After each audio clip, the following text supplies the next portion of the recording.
I sat in my grandmother's kitchen, running my fingers over the worn oak table where we'd shared countless cups of tea. The morning light filtered through the lace curtains she'd hung decades ago, casting delicate shadows across the faded wallpaper. Everything in this house held a memory, each corner echoing with the warmth of her presence, even though she'd been gone for 6 months now. The silence was broken by the harsh sound of heels clicking against hardwood. My sister Victoria strode in, designer purse swinging from her arm, not a hair out of place in her perfectly styled blonde waves. Behind her, my parents followed like a somber parade. "Well?" Victoria's voice cut through the air. "When are you planning to move out?" I took another sip of my tea, grandmother's favorite china cup warm against my palms. "Good morning to you too, Vic." She rolled her eyes, pulling out her phone and barely glancing up. "Don't be difficult, Emma. You know this is my inheritance now. The lawyer read the will yesterday." Our mother stepped forward, wringing her hands in that nervous way she developed ever since Dad's business started struggling. "Emma, honey, we know this is hard, but the will was very clear." I studied them all. Victoria's smug satisfaction, Mom's forced sympathy, Dad's careful avoidance of eye contact. They had no idea what was really going on. "Actually," I said quietly, "I'm not going anywhere." Victoria's head snapped up from her phone. "Excuse me." "You heard me." "This is my house now," she said, voice rising. "Grandma left it to me. It's in the will." I set my cup down carefully, the gentle clink against the saucer echoing in the sudden tension. The will only covers what Grandma owned when she died. But she didn't own this house then. Dad finally spoke, his businessman's instincts kicking in. "What are you talking about?" I reached into my bag and pulled out a manila envelope, weathered and worn like I'd been carrying it for months. In truth, I'd only picked it up from my safety deposit box this morning. "Grandma sold me the house last year," I said, sliding the envelope across the table. "Full sale, properly registered. I have the deed right here." The color drained from Victoria's face. "You're lying." "Open it." Her hands shook as she snatched the envelope, nearly tearing it in her haste. The deed fell out, along with transfer documents, all properly notarized and filed. This can't be real," she stammered. "Oh, it's real," I said, standing slowly. "Grandma and I arranged it all last spring. She knew exactly what she was doing." Mom stepped forward, peering at the papers. "But how could you afford this?" I smiled faintly. "I've been saving since college. All those extra shifts at the hospital, the overtime you all mocked me for taking. Poor Emma, always working, no social life. Remember those comments, Vic?" Victoria's face had turned an interesting shade of red. "This isn't fair. I'm the one who deserves this house. I'm the successful one." "Successful?" I couldn't help but laugh. "You mean living off Dad's credit cards while pretending to run a fashion blog? At least I earned my own way." "Daddy," she shrieked, turning to our father. "Do something." Dad was still studying the documents, his face growing grimmer by the second. "These appear legitimate," he said slowly. "All the paperwork is in order." "I don't care." Victoria slammed her hand on the table, making the teacup rattle. "This is my inheritance. She can't just buy it out from under me." "Actually, I can." And I did. I pulled out my phone. "Now you have 2 choices. You can leave quietly, or I can call the police and have you removed for trespassing." "You wouldn't dare." I hit speed dial, holding her gaze as it rang on speaker. "Local police department. How can I help you?" Victoria lunged for my phone, but I stepped back quickly. Yes, hello. I'm the owner of 1542 Maple Grove Road. I have some people here who are refusing to leave my property. Emma, stop this. Mom pleaded. An officer will be dispatched to your location, the dispatcher said calmly. Thank you. I ended the call, looking at my family's shocked faces. You have about 10 minutes. Victoria's composure finally cracked. You little witch. You planned this all along. No, I said quietly. Grandma planned it. She knew exactly who you were, Vic. All those times you were too busy to visit, too important to help when she was sick. Who do you think took care of her? Who sat with her through chemo? Who drove her to every appointment? Tears were streaming down Victoria's face now, but they weren't tears of remorse. They were tears of rage. You'll regret this, she hissed. I'll fight it in court. The sound of sirens in the distance cut her off. Time's up, I said. You should go. Dad grabbed Victoria's arm. Come on. We need to talk to our lawyer first. They hurried out, Victoria still screaming threats over her shoulder. Mom lingered in the doorway, looking lost. Emma, please. We're family. Family? I shook my head. Family doesn't treat each other the way you all treated me. Grandma was the only one who saw me for who I really am. She's the only one who cared. The police car pulled up outside. Mom gave me one last pleading look before hurrying after the others. I watched through the window as they explained to the officers, gesturing wildly. The deed in Victoria's hand shook as she waved it around. The older officer reviewed the documents carefully, then approached the house. Mom, he said when I opened the door, I've reviewed the deed. It appears you're the legal owner of this property. Yes, I am. Would you like to press charges for trespassing? I looked past him to where my family stood, Victoria sobbing dramatically while Mom tried to comfort her.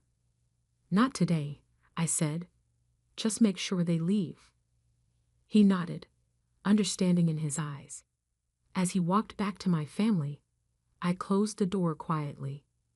The house felt different now. Lighter somehow, like a weight had been lifted. I walked back to the kitchen and picked up Grandma's teacup, remembering the day she told me her plan. They think they know everything, she'd said, her voice weak, but her eyes sharp as ever. But you, my dear Emma, you have something they'll never understand. A heart that knows what really matters. I touched the worn edges of the deed. This house wasn't just property. It was Grandma's legacy, her way of finally setting things right, and I intended to honor that legacy. But this wasn't over. I knew my sister. Victoria wouldn't let go easily. She'd always gotten everything she wanted, one way or another. The deed was just the beginning. I pulled out my phone and called my lawyer. John? They just found out. Yes, exactly as we expected. Better get ready. I have a feeling we're going to be busy. As I hung up, a text from Victoria lit up my screen. This isn't over. You have no idea what's coming. I smiled, thinking of the other documents safely stored in my safety deposit box.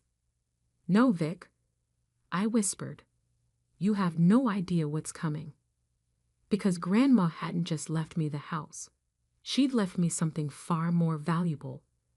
The truth about our family's fortune and Victoria's role in nearly destroying it.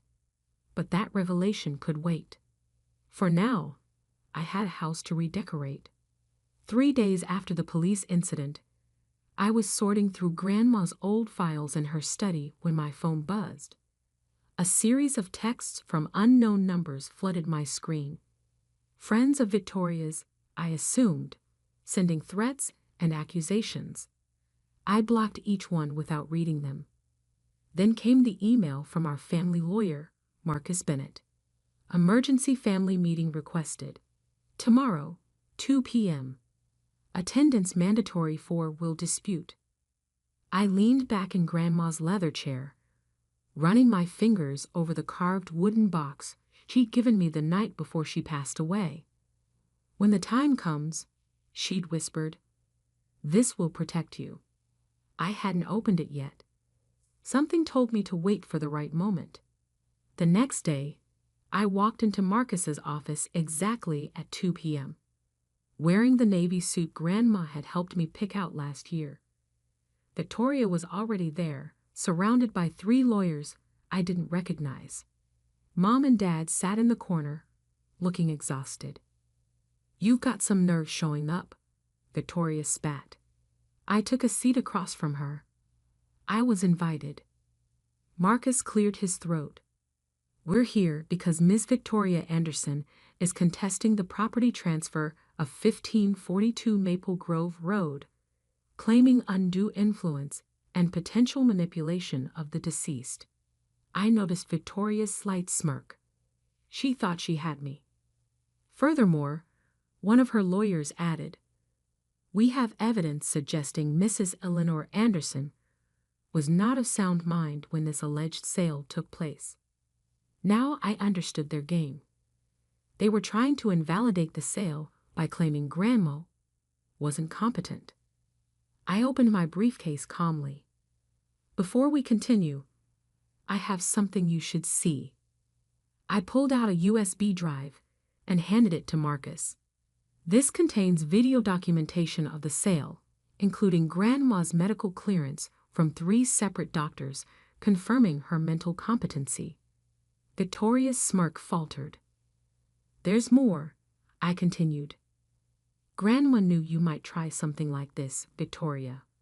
That's why she recorded everything. Marcus plugged in the USB. The large screen on the wall flickered to life, showing Grandma sitting in her study, looking directly into the camera. If you're watching this, she began, it means Victoria is trying to contest my decision. I want to be very clear. I sold this house to Emma of my own free will, with full mental capacity. But more importantly, I need to explain why. Victoria shifted uncomfortably in her seat. 2 years ago, Grandma continued, I discovered something disturbing. Someone had been embezzling from the family foundation, the foundation I started to help children with cancer. At first, I couldn't believe who was responsible. The room went deadly quiet. Victoria, Grandma's voice cracked with emotion. I saw you transfer those funds. I watched you steal from sick children to fund your lifestyle. I have all the documentation, every transfer, every fake invoice. Victoria jumped to her feet. Turn it off. Sit down, Marcus ordered sharply. On screen, Grandma continued, I didn't report it because I wanted to protect our family from scandal. Instead, I found a way to make it right. I sold the house to Emma, the only one of my grandchildren who showed true compassion, and used that money to secretly repay everything Victoria had stolen. Dad's face had gone pale. Victoria, what did you do? She's lying. Victoria screamed. This is all lies. I pulled out another folder. Bank statements, transfer records, and your fake invoices. Grandma kept everything. Victoria's lawyers huddled together, whispering urgently. There's more, I said quietly. Grandma gave me something the night before she died. I finally opened the carved wooden box, revealing a stack of documents. Turns out, Victoria didn't just steal from the foundation. She's been embezzling from Dad's company too. Mom gasped. Dad snatched the documents, his hands shaking as he read. $500,000, he whispered, through fake vendor accounts. Victoria's perfect composure crumbled. Daddy, I can explain. Explain. His voice rose. Our company is barely staying afloat, and you've been stealing from us? One of Victoria's lawyers stood up. We need to pause this meeting. No, I said firmly. We're not done. Grandma left me one more thing. I pulled out a final envelope. Her controlling shares in Dad's company. The room erupted in chaos. Victoria lunged for the envelope, but security quickly restrained her. Her lawyers started packing their briefcases. Mom burst into tears. Why? Dad asked, looking broken. Victoria, why would you do this? Because she could. I answered for her. Because she always got away with everything, but not anymore. Marcus cleared his throat again. Given this new evidence, I assume you'll be pressing charges. I looked at my sister, really looked at her. Behind the designer clothes and perfect makeup, I saw something I'd never noticed before. Fear. That depends, I said carefully. I have a proposition.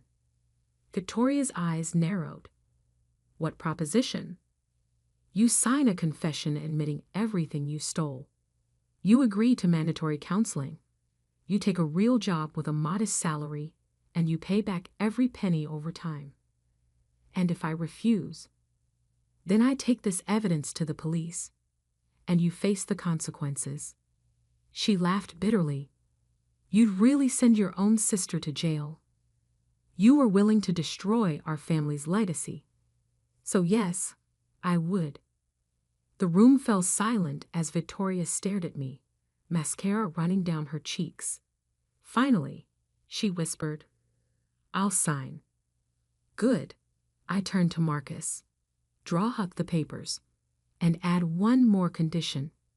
She never contests Grandma's decisions again. As Marcus began preparing the documents, Mom approached me hesitantly. Emma, I don't know what to say. You don't have to say anything, I replied. Just remember this moment, the next time you think you know who deserves what. Dad was still reading through the evidence, his face aged 10 years in an hour. I'll need your help, he said quietly, to fix the company. I nodded. That's what Grandma wanted. She believed in second chances, but only for those willing to earn them. As I drove home that evening, my phone buzzed with a text from an unknown number. I almost blocked it automatically, but something made me look. You think you've won, it read, but you have no idea what I'm capable of. I smiled grimly, thinking of the security cameras I'd installed around the house. The extra copies of evidence stored in multiple locations, and the private investigator I'd hired to watch Victoria. Actually, I whispered, I know exactly what you're capable of. That's why I'm ready for whatever comes next. Because this wasn't just about a house anymore. This was about justice, truth, and finally standing up to the sister who tried to destroy everything our grandmother had built. And I was just getting started. The autumn wind rustled through the maple trees outside Grandma's, my house, as I reviewed the security footage from the past week. Victoria had been quiet, too quiet. Experience had taught me that my sister was most dangerous when she appeared to surrender. I wasn't wrong. At exactly 3:17 a.m., my phone jolted me awake.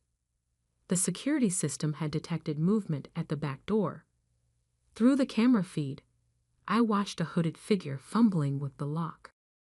Behind them, a familiar Mercedes was poorly hidden behind the garden shed. I smiled grimly. Victoria never could resist expensive cars, even for a break-in.